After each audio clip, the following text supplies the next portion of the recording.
അല്ല, ഞാൻ ചോദിക്കുന്ന അയ്യപ്പ വികാരത്തെ വ്രണപ്പെടുത്തുന്നതല്ലേ ഭഗവാന്റെ കട്ടൻ അടിച്ചുകൊണ്ട് പോയത്?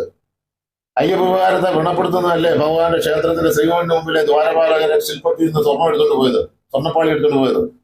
അയ്യപ്പ വികാരത്തെ ഹരിക്കുന്നതല്ലേ നൂറ്റാണ്ടുകൾ, ആയിരത്താണ്ട് വർഷങ്ങളായി ഭഗവാന്റെ കയ്യിൽ യോഗനിദ്രയിൽ ആഴുമ്പോൾ കയ്യിൽ കൊടുക്കുന്ന യോഗദണ്ഡ് കൊണ്ടുപോയത്, അദ്ദേഹത്തിന്റെ കഴുത്തിൽ കിടന്ന ഏകമുഖ രുദ്രാക്ഷമാല കൊണ്ടുപോയത്? ഇതൊന്നും വ്രണപ്പെടുത്തുന്നതല്ലേ? അതല്ലേ വ്രണപ്പെടുത്തുന്നത്? അത് അങ്ങനെ കൊണ്ടുപോയവർക്കെതിരെ ചില പരിഹാസ രൂപേണ ആരെങ്കിലും പാട്ട് എഴുതിയിട്ടുണ്ടാവും.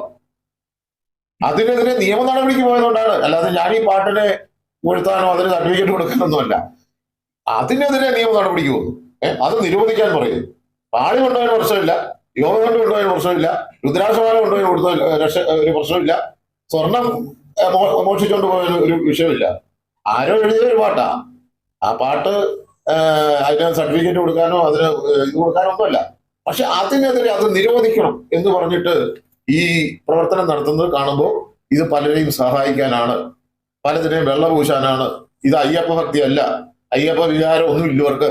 ഉണ്ടെങ്കിൽ അവർ ചെയ്യേണ്ടിയിരുന്നത് അതിനു മുമ്പ് നടന്ന കർമ്മങ്ങളെ വിമർശിക്കുകയായിരുന്നു. അത് ചെയ്യാത്തത് കൊണ്ടാണ് ഞങ്ങൾ ഇത് തുറന്നു പറയാനായിട്ട് തയ്യാറായത്.